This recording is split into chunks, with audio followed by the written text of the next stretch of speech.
It's gonna surprise a lot of you to hear me say that I've actually not spent half my life in prison. I know I look the part of an evil villain, but I promise you, I'm a nice guy. But over the years, I've done some funky things in my life, and today we're gonna talk about it. This is gonna be like my confession, but like to God.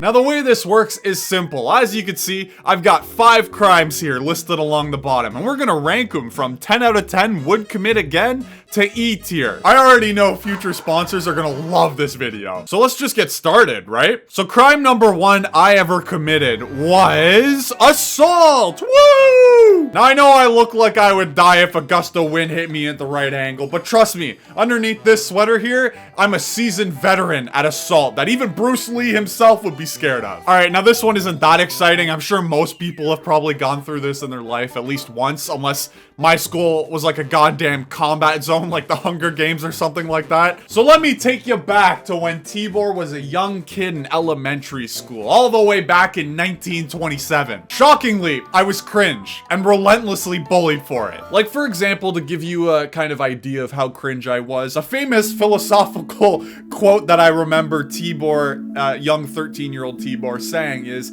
sitting in the lunchroom and then opening his mouth and saying the great words, "Wow, this is just like an anime," to which I was told to shut the hell up. So anyway, there was this one kid that would always call me a bitch and punch me and then throw me to the ground just cause he could, I guess. You know when you're watching one of those movies and a high school bully comes along and beats the shit out of the protagonist for no reason, and you're like, surely that's not a real thing, that never happened in real life. Well, I'm here to tell you, as a survivor of the 1927 bully, it is a real thing. And of course, I would just let it happen because deep down, I knew that if I just used 1% of my power, I would have decapitated him and gone to jail for murder. No, but I wasn't big on fighting or confrontation or anything like that, and I'm still not really. But with the power of God and anime on my side, that changed one day. One day, I got sick of tasting dirt and feeling what it's like to be a trailer park housewife, so I decided that I was gonna change things that day. And when the bully came around for my regularly scheduled 12 p.m. ass kicking,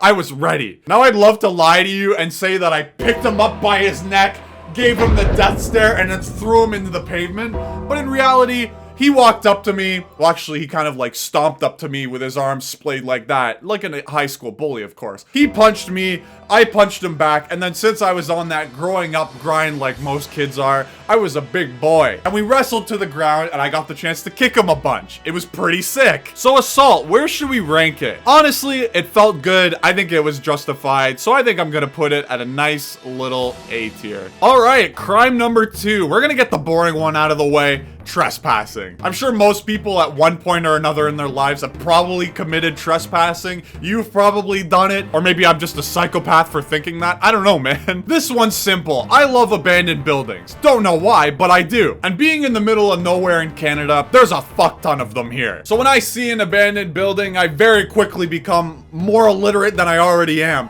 and I can't read any no trespassing sign. Although ever since I've seen that one video about booby traps, I'm scared of them. And also falling through the floor. Yeah, there's really not much to tell you about this one. I mean, a guy caught me, told me to get the fuck off his property, brought his gun. It was really cool. I'm gonna put that in E tier, I think. All right, boys, crime number 3 is a red light violation. Now, I know this isn't a crime, but I feel like it was notable enough to just throw in here. And mostly because I'm pissed that the fine is so goddamn high, especially because it was an accident. And before you ask, no, I was not drinking and driving. I wish I was, though. So I'm driving home after a long 15-hour day on the set. It was my first time working on a movie, so I wasn't used to the crazy hours yet. And I'm on the road, and the light turns yellow. Now, naturally, what a person would feel when the light turns yellow is, I should probably slow down. That's a natural reaction. I even have the same one. But when I was in driver school, right, I distinctly remember my driving instructor going, yeah, if you're ever on the intersection and the light is turning yellow and you don't know if you can make it or not,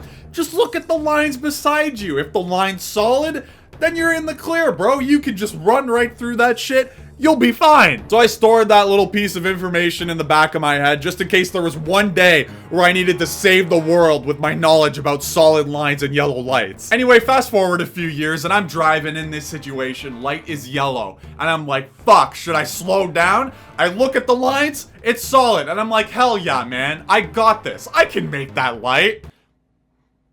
No. No. Turns out I can't make that light. So sure enough, I just blast through the intersection. The light is completely red. The red light camera just flash bangs me. I swear to God, that thing probably blinds people. And then bam, I get slapped with a hefty fine of multi-hundreds of dollars weeks later in the mail. I still have a strong urge to go back to my driver instructor and just beat the hell out of him for giving me false advice. I feel like that's actually dangerous. Like if a student looks at that and someone is turning left in the opposite lane, I feel like that's dangerous information to spread if it's not completely accurate. Anyway, the best part is when I got the ticket in the mail, it actually tells you how long the light was red for before you cross the line. And I don't remember the entire number because it's super specific. I think it's like 5 digits long, but the first 3 digits were 0.02. So the moral of the story is, if I was speeding that day, I would be a few $100s richer. Now I'm gonna give this one a D because it's not quite a crime and it's not quite intentional, but it's still more exciting than trespassing. I just realized I forgot to change the screen to show me putting it in the tier list, but there it is. Now crime number 4, we've got computer crimes. Now honestly, I wasn't sure if I was gonna put this one in there because we tried our best and kind of committed it, but not to the point where it works, you know? But when I was in high school, I loved computer science. I was gonna be a programmer, which is a very scary thought because I have the math ability of a 4th grader, but I was all gung-ho for it. And with that, I decided to do some projects in my spare time. Now, one of these projects was a little dumb because I was hanging out with some classmates from the computer science class, and we just started talking like, what if we just DDoSed the school website? As you do when you first learn how to DDoS something. So, we're in the computer lab, we jump on every computer we can, and we start pulling up the command prompt. You know, that legendary black screen of beautiful computer glory. Now, for some reason, one of the kids in the class had the IP address for the website server.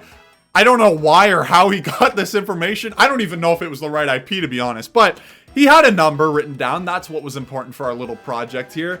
And sure enough, we just start pinging the shit out of the website's IP address with the command prompt. We're sending those packets over, but honestly, the thing is, I'm pretty sure instead of 10 computers, we probably needed 1,000. And honestly, it probably would have helped us out more if we had computers that were from after 2006. But yeah, in the process of making this video and discovering what's illegal and what's not, I discovered that DDoSing is illegal. So don't do it, kids. I'm gonna put this one at a nice B tier, I think, because it's a good story. It's fun. It's wholesome. Nobody died. No DDoSing actually went through successfully. I don't even think we slowed the site down by a millisecond. Now, the last crime that I have for you today is theft. Oh, now that I think about that, I've actually done the theft a couple times. More than a couple times. Am I a bad person? Okay, you know what? I'm gonna duplicate that because I have 2 theft stories now that I think about it. I mean, allegedly, of course. Some of you might have noticed that I like street signs. And miraculously, 2 have appeared in my room somehow through the magical power of editing, allegedly. Yeah, on top of having a shit ton of abandoned buildings, we also have a shit ton of abandoned roads because,